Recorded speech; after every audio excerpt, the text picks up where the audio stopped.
আমার দেহ আমার সিদ্ধান্ত, আমার হাত মুখ পা দিয়ে যা ইচ্ছা তাই করবো। আমি কি বিবস্ত্র হয়ে জনসম্মুখে যাব? আমার দেহ তাই, সেটা আমার সিদ্ধান্ত।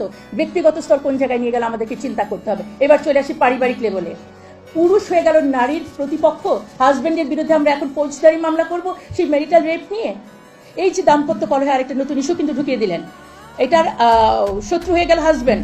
এবার আসেন, সম্পদের যতটুকু আমরা পাওয়ার কথা ছিল ওটাই পাই না। নারীরা বাবা এবং ভাইয়ের সাথে, সেটা নিয়ে কিন্তু অনেক ভাইদের সাথে অনেক ধরনের কলহ আছে। এখন আপনি আমাকে আরো 1 ডিগ্রি বাড়িয়ে দিলেন, মানে পরিবারে হাজবেন্ড, ভাই, বাবা সবাই আমার শত্রু হলো। এবার চলে আসি সমাজ লেভেলে। সেখানে কি হলো? পতিতাবৃত্তিকে করে দিলেন আপনি লিগাল পেশা হিসাবে।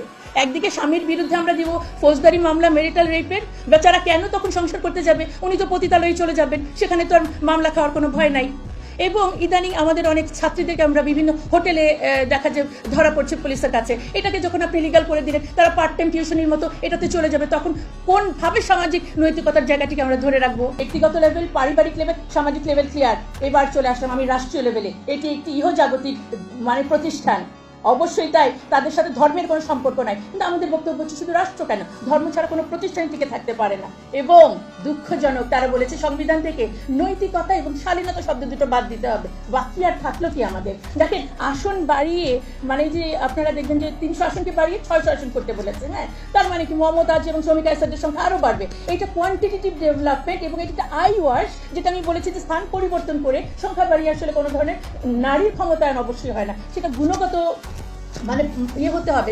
যেমন গত পার্লামেন্ট বা গত 15 বছরের পার্লামেন্টে আমাদের প্রধানমন্ত্রী, স্পিকার, আমাদের বিরোধী দলীয় নেত্রী, তারা সবাই নারী ছিলেন। আমরা কি দেখলাম? একজন নারী নেতৃত্ব ফ্যাসিবাদের অনেক পুরুষ ফ্যাসিস্টকেও তিনি ছাড়িয়ে গেছেন। তো সুতরাং সংখ্যা ভিত্তিক এবং পজিশন ভিত্তিক কাউকে বসালে সেটা ক্ষমতায়ন বলা যায় না। এবং লাস্ট যেটা বলা হলো, মৃত্যুদণ্ড বাতিল করতে হবে। তার মানে কি দাঁড়ালো? একেবারে সাজাই আমরা ব্যক্তিগতভাবে আমি স্বেচ্ছাচারী হয়ে উঠতেই পারি, সামাজিক মূল্যবোধ এবং ধর্মকে আমি তোয়াক্কা না করতেই পারি, এবং যত বড় অপরাধ হোক আমাকে মৃত্যুদণ্ড দেওয়া যাচ্ছে না। সুতরাং এর চেয়ে বড় অরাজক অবস্থা আর কি হতে পারে?